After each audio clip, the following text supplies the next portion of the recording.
Happy birthday to you, Apple Stores. Welcome, ladies and gentlemen, to the Think Different podcast. It is here. It is Will. It is Frank. We are the former Apple retail employees, 20 years working at the Apple Store. And guess what?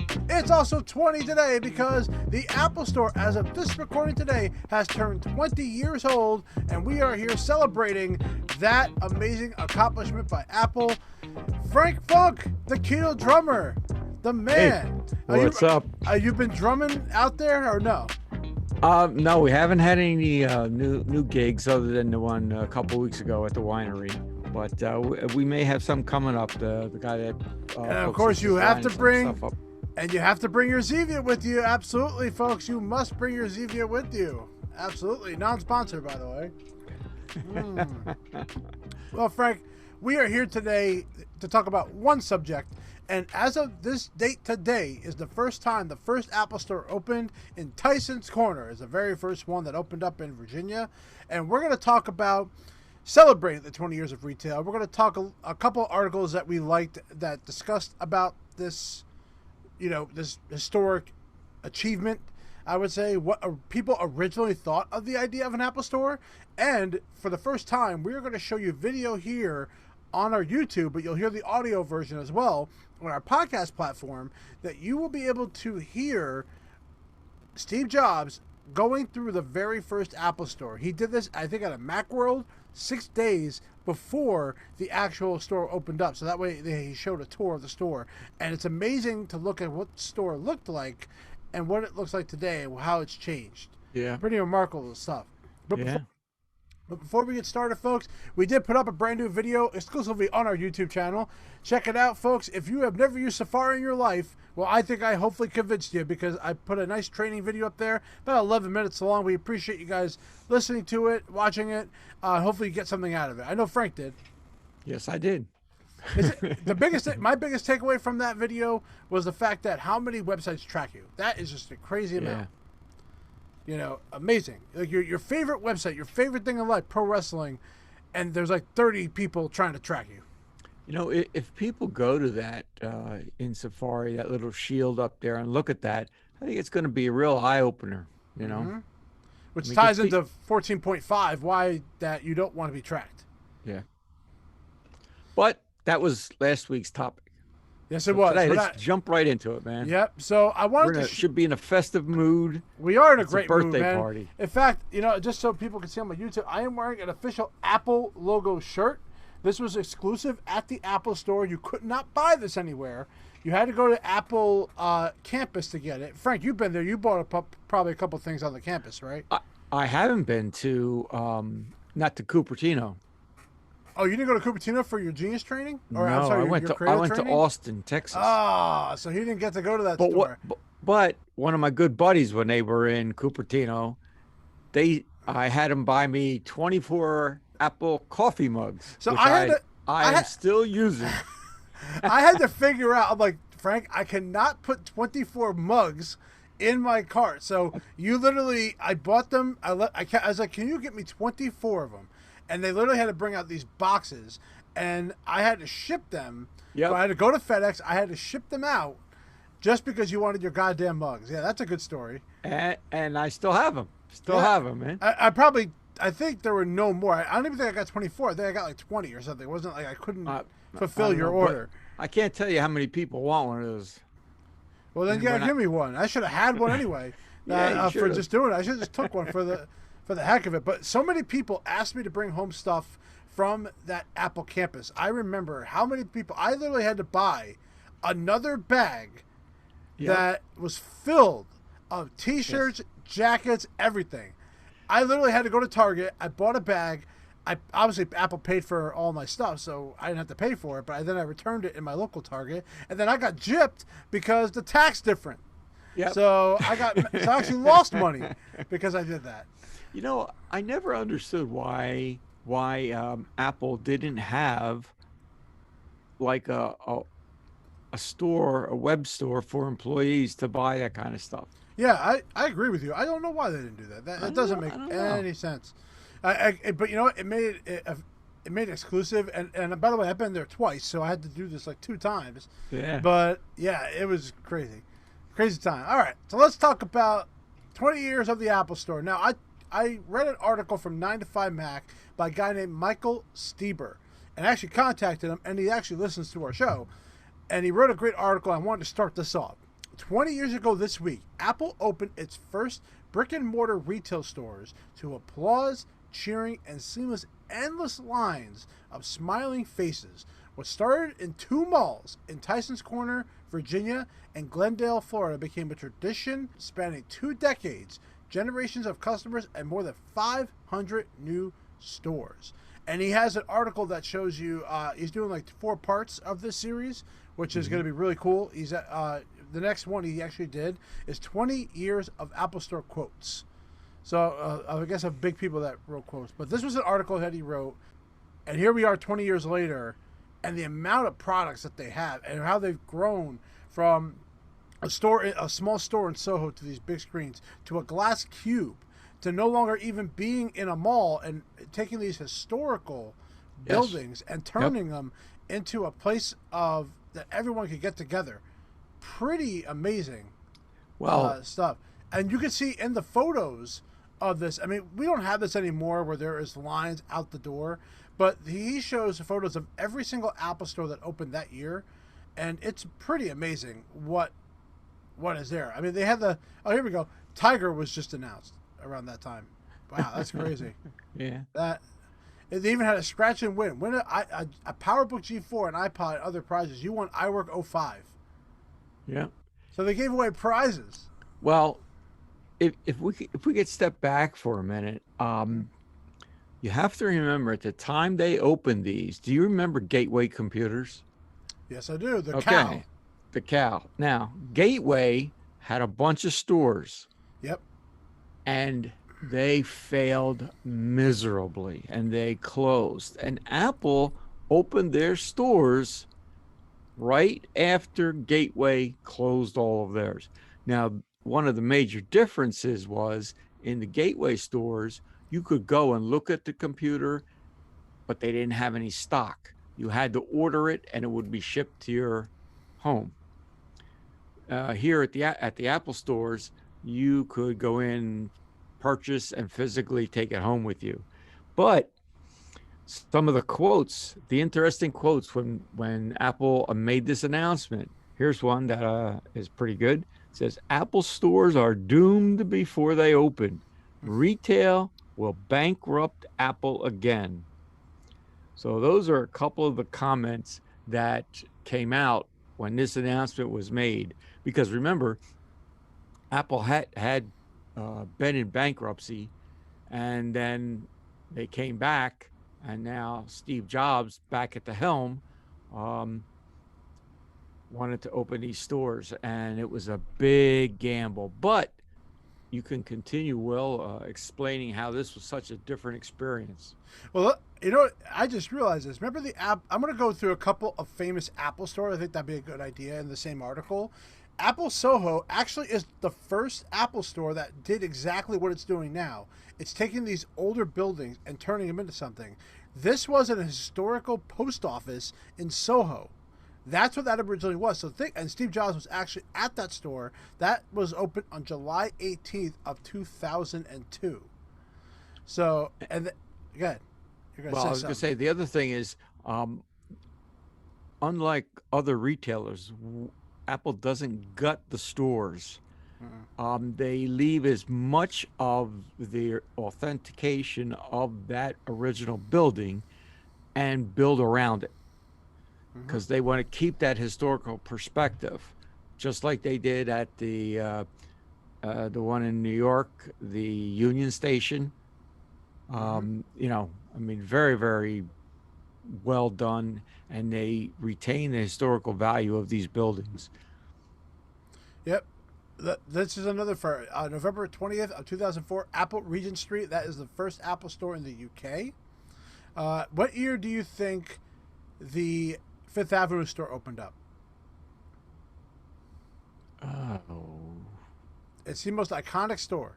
I'll just tell you, May 19th, 2006. That's how long the store's been open. So Wow. 15 years actually of the day, it is actually opened. And 15 it years of already the day. and it's already had a refresh. Yeah, and think about it. The iPhone still has not been released yet. That hasn't even been announced. Yes. And that store opened up. That's how far back we're going. Now, let's talk about when we started working at Apple. West 14th Street opened up December 7th, 2007. So we just started around that time on there. Carnegie Hall, Carnegie Library in Yeah. D.C. That was a big one that they opened up, and that one opened up in May 11th of 2019. And then the most recent one, that big dome one that was In overseas. I forget where in that one was. Shanghai, wasn't it, or Shanghai, Hong yeah, Kong? yeah. Hong So Kong. that one just opened up as well. So those are a couple of famous Apple stores. But I always wanted to know, why did Apple pick Tyson's Corner? It's like the weirdest spot to pick. You think they would open up in New York first, or like I can understand California because that's where they are. But I wanted to research that and find out why. And actually, Steve Jobs has mentioned why this has happened.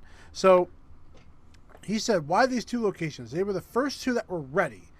They told the press in 2001. Tyson's Corner and Glendale Galleria stores may have happened to open first by chance, but like the 23 remaining stores that opened in 2001, their locations were strategically planned ahead of time.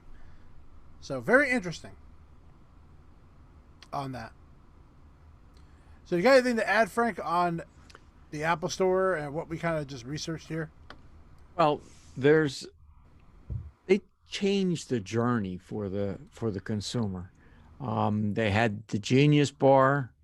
They had the specialists that dealt face to face with the customers, not trying to really sell them anything, but to just show them features of the computers.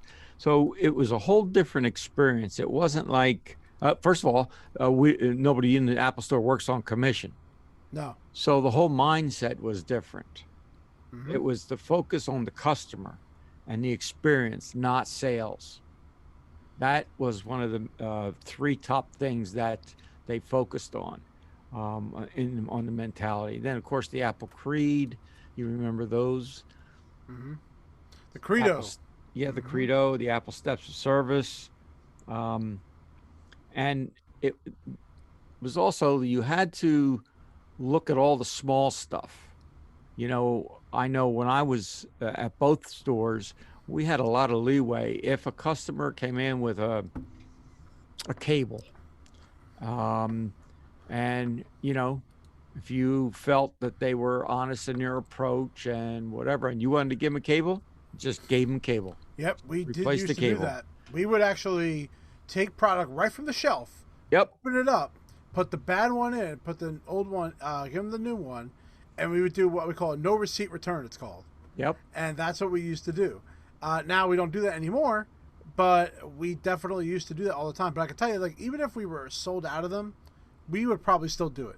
Yeah, yeah. The other thing, Steve was very, as most people know, was very, very particular. And I believe it was the Fifth Avenue store that was delayed because he was dissatisfied with the screws used in the glass staircase within the Mm-hmm. store. I mean, that's how detailed Steve was. Mm-hmm. Um, Now, I believe the first uh, VP of retail was Ron Johnson, Yeah, correct? I was just about to talk about him. Yes. Yeah, he was. Eh, he was really a super guy. He had videos that he issued practically every month, Yeah. for all the employees to view. It was a very exciting time to work for Apple. Very exciting. Yeah, and actually, I wanted to talk a little bit about Ron Johnson because he was the first. Um, he was the pioneer of the concept of the store and the Genius Bar, and he originally he worked for Target. He was a vice president of merchandising, and then Steve brought him over for these redesign of these stores. And what was great about Ron, he's probably the best person that ran the stores, I would say. I don't think anybody else stands out over him. Even Angela doesn't stand out over him. Is that he was just so like he was doing everything really right. That's what I liked about it. Is like everything, every change they made was to the benefit of the customer, but also the benefit of us too. So that's what I really liked about Ron. And yeah, those videos were really good. You know, very inspiring. Think of this, and this is a great statistic. In 2011, when he was still there, Apple stores in the United States had a revenue of $473,000 per employee. Yeah. That is crazy. Yeah. It's probably a lot more now. But, and then the biggest thing that we always talked about is when you compare us to a Best Buy, sales per unit square, right? Because Yes. Apple stores are not as big.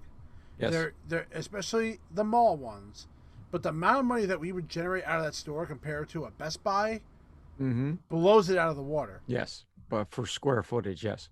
Yes, Absolutely. in fact, it said in the U.S. it's $3,085 per square foot, almost double that of Tiffany and Company, who was second in the retailer list of 2011.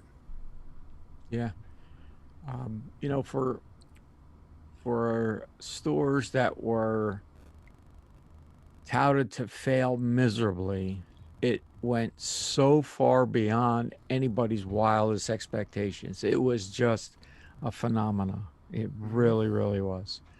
And to this day, there hasn't been anybody that in the computer industry anyway that can really compare to it. Nope, not You at know, all.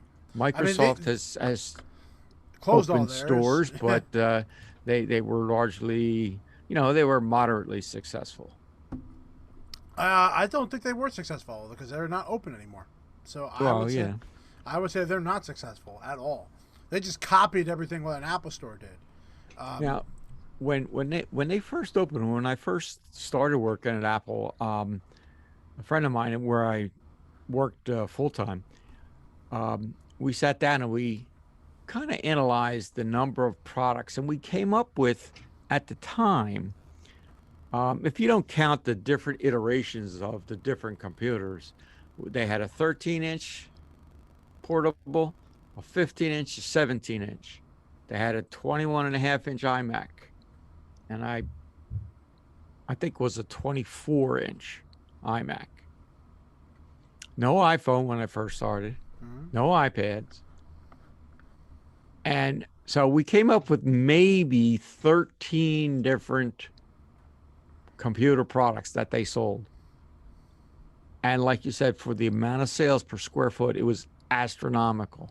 Even when you add in the iPhones and the iPads, forget about the different iterations. That's still a singular product. And I would also throw an iPod in that because Yes. back when Oh, we yes, started, the iPods. the Oh, iPod yeah. And was huge when we were there or when we first started.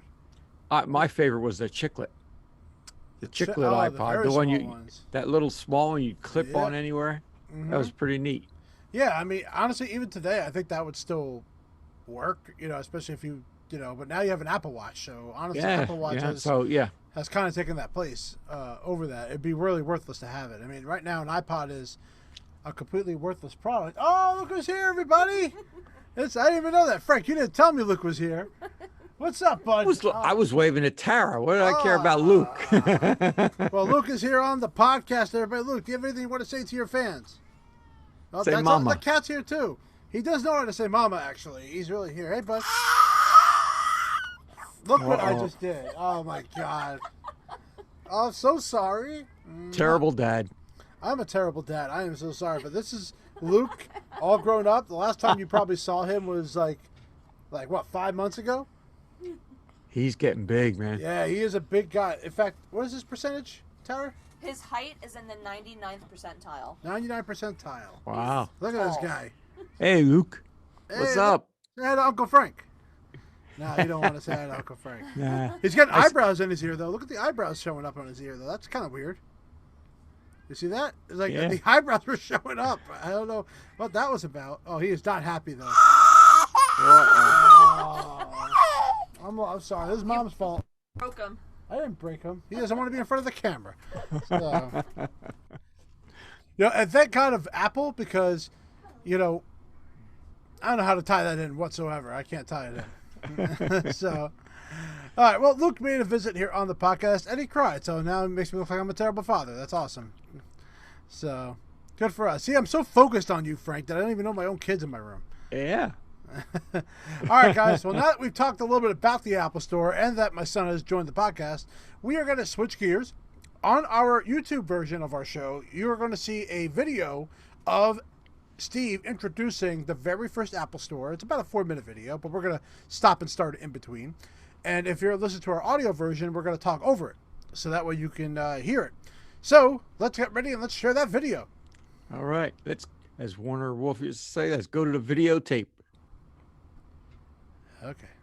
All right, let's hit play here, Frank. Let's take a look at the first Apple retail store. This is on May 13th of, again, this is Macworld. Knock the volume down just a tiny bit. Hi, I'm Steve Jobs, and I'm here at Tyson's Corner Mall in Virginia, right outside of Washington, D.C., and I'm standing in front of this wood barricade we built in front of our first retail store that's going to open in 6 days. All right, let's take a stop real quick. So that's another big thing we used to do. Yes. Apple stores would be hidden prior to Yep. the launch. Now, that can't really happen too much anymore, but it got people talking, right? You have this Yep. big wall, right? You know Apple's opening something, you can't see inside of it. I always watch Bar Rescue, and that is a great, because he always says, put a big banner up, put a question mark on it, because it'll get people talking about it. Yep. And this is like, I just remember, think of that. This is exactly what we used to do, especially when the product launches were happening. We would shut the store down. And we'd put have the black curtains. black curtains up so no one could see inside, and we would literally have to take the store apart and put it back together in 3 hours Yes. to get And this then- still on. When I can attest to the black wall, because when they were building Quaker Bridge, that in fact the black wall actually came out into the hall. So, and it wasn't just flat against the glass. It came out, and it, you had to walk around it, and you couldn't see what was going on inside. But you knew it was, but did it show that it was an Apple store that was No. coming there? No. Oh, you don't even know. Okay, No. so see, Apple continues that tradition. There you go. They don't really do it too much anymore. But all right, let's go back to the video. Now, Let's take a nobody's look. seen inside here yet, and I'd like to take you inside for a secret little private tour, so come on in. They had to work on their exposure. Now, this is our store. And the store is divided into 4 parts. The first quarter of the store has our home section with great home and education products, and our pro section with all our great pro products. And every product we make is in this first 25% of the store. You can see the whole product line. And as you see up on the ceiling, we've even labeled the sections. Home, music, That's kids, very genius old on school. this side, Yep. and pro, movie, photos, and etc. on this side. All right, so let's stop it there. So that does not happen anymore at all. No, but there's some other things. The fluorescent lights, Yes. those are all gone. Yes, the fluorescent lights are gone because they're 100% energy. It's very rare to see a column Yep. in the store, but you notice there's not that many of them. Yes. But they have columns in the store. In fact, now all Apple stores will not have a column in it. They refuse to build Yep. a store with a column in it. So that's it. That's the infrastructure they have to build. But again, this is 2001. This was the first prototype of the store. Yep. But that, it's interesting how home and pro were separated. You definitely don't have that, and everything in the first 3 tables so the concept of their main products is still in the front of the store. That really has not changed. Depending on what store you go to, depending on the layout, but that's typically it. Yes. On there. So let's keep going through. So See the what first Steve's gonna tell us. 25% shows you our entire product line. Now there's 36 computers on display in the store. Every single one of them is connected to the internet. So you can go up to any computer and start surfing, go to your personal website, or do whatever you want to do on the internet. And Yeah, that is still happening today. You can. I mean, Yes. that's one thing about an Apple store is that people like to go there because there was no blocking, really anything. That's right. I mean, they're definitely blocking porn sites, but I mean, but that is a crazy, Well, idea that back then you couldn't do that. Yeah. You could go to a library and do that, but Yes. you couldn't go. That's it. But Apple, how many times, Frank? How many people were on those computers just to do things, go on Facebook, stuff like Yeah. that? Well, you remember the woman that would come in and she would uh, send out emails to LL Ja Cool Rule, J cool, LL Cool J, man, she loved her LL Cool J. every night, and then there were other guys that would come in and just do their email and surf the web and sit there for hours. A couple pedophiles too, probably. Well, I don't know about that. All right, let's. All of our portables are connected with airport wireless networking, so you Airport can wireless experience that network. for yourself. It's pretty great. So come on over here. Let me show you what we got going in the home section. Here's our newest iBook. We've got iBooks on display. Most of the products are running self-running demos, but you can just walk up to them and start using them for anything you like. Yep. And here we've got 3 iBooks on display, and we've got every single model of iMac we make as well. We've got our new PowerBook G4 Titaniums running here. geez. Again, all running macOS. That thing got 10, hot. all on airports, so you can just pick these up and see what it's really like to have wireless connection to the internet. Again, look at the cleanness of the store, and Yeah. they still use wood and the Yep. white or more steel these days, but it's still the color scheme is still relatively the same with a little bit darker tone. Yes. It's really the same.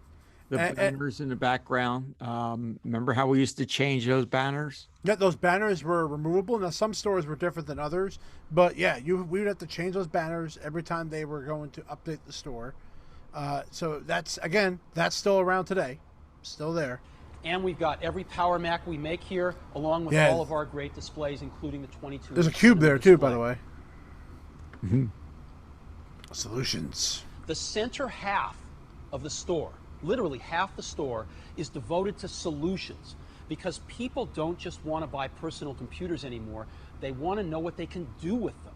And we're going to show people exactly that. Now that's a big philosophy in us because Yes. so we never said here's the external hard drive. We always had to explain, well, what is the full solution for what you're buying? What do you need That's besides correct. just a computer? So what external hard drive you need? Or in this case, back then, they have video cameras that you could buy in there. Well, like yes. mini DV cameras, which that's what they are. Those are mini DV cameras right there. Well, remember, him and Ron Johnson came up with the APPLE, which is approach, probe, present, solution, No, listen. present solution, listen, and a fond farewell. Well, yep, end, which would be E. Yes. So that's what the Apple Steps of Service are. But this is going to be pretty interesting because this is a very outdated section. Even though it still exists, it's definitely not as present. And so Yeah. we've got 4 sections. The solutions we've chosen to feature now are music, movies, photos, and kids. And so come on over here as an example. You can bring your kids into our store, and they can just sit a spell, play their favorite Oh, game. we still had those balls. Yeah, those balls are very old. So if you're listening to the podcast version of it, there's these black balls that were like really expensive that you would sit on. You probably have sat on one if you've been to an Apple store before. Yeah. But this is again another thing that's still there is a kids section where they can play kids games. And the smaller table, and yeah, And now it's iPads. It used to be computers. Now it's iPads yeah. that they do that with. Of Mac education software that I've ever seen, and you can buy the best educational titles for your kids. That's another funny thing. Software. Yes. That is not in the stores anymore. Yep. In fact, that went away pretty like within 4 or 5 years of us being there. Yeah. Everything went digital after that. Yep. It's interesting seeing the We decided changes. carrying Yeah. our own products wasn't enough. So not only do we have over 300 software titles here that we'll look at in a minute, but we have 24 of the best portable digital devices. We're carrying 6 digital camcorders, 6 digital cameras, 6 MP3 players, and 6 handheld organizers. So if we look right Now remember, iPod is not around yet. I don't Yes. think at this time. back of you here, So- we've got 3 Canons and 3 Sonys. Now that's an So you can expensive come in here camera and back not in the only day. Those can you Canons. buy these digital devices, but you can actually hook them right up to the Macs and take them for a spin. This was the main reason to come to the Apple Store. Wouldn't it be great if when you went to buy a computer, or after you bought a computer, if you had any questions, you could ask a genius? Well, that's what we've got. This is called the Genius Bar. As you can see, we've got some pictures of our heroes up here. And That is it. Now that is now this is the granddaddy. Look, the logo is still the same. Yep. That has not changed in 20 years. So pretty amazing stuff. Even if just going back here, like they don't have these pictures on the wall anymore. Yep. But the bar, but it's interesting because I think I don't know if at the time, but you needed an appointment to go to that, or you just walked up to it. I don't remember. For this role, I couldn't tell you. I think it was just a walk up. Yeah, I think Because it was. initially Heroes up here. it wasn't very successful. Right. this bar here, I'm not a genius, but I'll The stools are the stand same. behind here. There'll be somebody Yeah. here who can do service right in the store and who can answer any questions you've got about your Mac or about any of the peripherals or software that work with it. And if that person doesn't know the answer, they got a hotline to call us in Cupertino at Apple headquarters where we have somebody who does. That we need back in the stores. That is without a doubt something that the Apple stores need to have back. Imagine if they started having a red phone again. I mean, Well, they do. It's Apple support app. okay, Frank. But what I thought was interesting, he said like any peripherals you connect with. So they're even talking about third-party solutions. Yeah. You know, even then, like we still try to do that today, but we also try to like avoid it in some way because it's not our place to talk about it. So, but yeah, but the red phone, was the part I was looking forward to because the red phone was really something unique, and then Yes. and I wonder how long it lasted because I don't think it was there that long. I don't know. All right. And so we're hoping this is going to be an entirely new thing. This is something that's going to be very outdated. We're so excited about this. We can't wait to let customers in the store. So let's walk through the software aisle in the middle. One last thing I want to show you is all. But before we do that, you know, the stage area. This was the workshop area. This is the start of the creative role right here, which Yes. I don't think was even around yet at the No. time. But the workshops where you could come in and watch it, I'm surprised he didn't talk about that in this area, unless it was just a spot for right now. But you can see they have like a computer back there. So this was definitely made for keynote speeches or workshops. Great software. Look at this stuff. We have over 300 titles here. Look at that. From Wow. games to the most sophisticated pro applications. There's something for everybody here. I'll see you when the Mac OS door 9. opens. There we go. And that was the video. All right. Amazing. It's amazing, right? With the Yeah. change of the store. So we hope you get to watch the video version of our show as well, because I think it's good just to see it while we're explaining it. But amazing, amazing. Here we are, 20 years later. There are more than 500 stores now. They barely closed any of them. The Yeah. only store I know of is the Atlantic City store for very obvious reasons. It's very hard to have an Apple store out there. There's just not enough people, and not to mention the spot's not great. Well, And it's Atlantic I City. mean, I always thought the problem with Atlantic City was that there was, It's a tourist spot. yes. Now, I mean, Las Vegas is a tourist spot, and they got what, 5 stores in Vegas? Yep. Hmm. So it's a little bit different. I But think it's the type of people that live there. That has a lot to do with it. Also, that store was on the boardwalk. You had to yes, park, Had- pay for parking, go to the Apple store. They had to give you a voucher to come back out to Yeah. not pay for it. It just was not convenient. and you had to go. Well, you could go through Caesars to get to the walkway to go in there. Yeah, it just didn't work out. I've worked at that store maybe 2 or 3 times when I was there. Small store, very Yes. small store. Yeah, it was. That was more like it almost felt like it was a pop-up store, more so. But they did a lot of business with the casinos. So Right. But yeah, that's our episode on the Apple Store. I want to. It was good to take a walk down memory lane. You know, think about it, Frank. We at 20 years, I spent 11 there. You spent a little over 10. yeah, And that's a long time out of the Apple retail life. I have been there for more than half of its life, that's crazy to me. yeah. Well, Yeah. listen, I always told people that had the Apple stores been around earlier in my business career, I definitely would have had a change in the career. And, Well, I went can tell you, full-time. but Frank, you can honestly be an inspiration to people think about it. You ended your life. Well, your life's not ended, but your work life has ended, and you last worked at an Apple store. And I always said to myself, that would be a great idea to stop.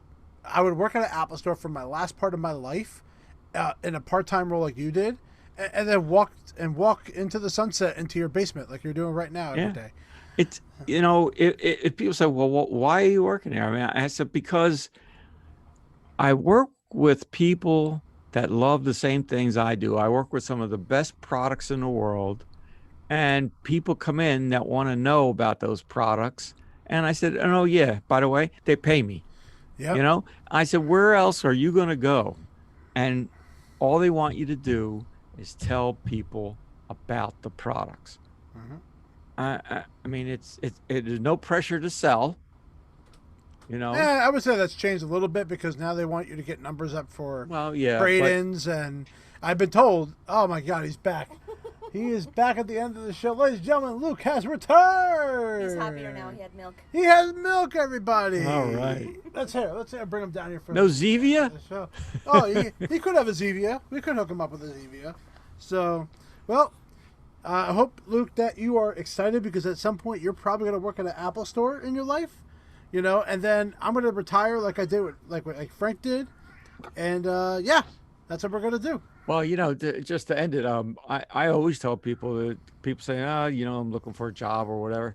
I tell them, check out the Apple store. You can't beat working for that store. You cannot. They're flexible with their hours. Especially if you're if you're a college kid, they'll work with you. At least they worked with part-timers. Me, so. Well, part-timers, I would say yes. You're a full-timer. Yeah, a little different full-time, right. But where else are you going to go? You work a minimum of 21 hours a week.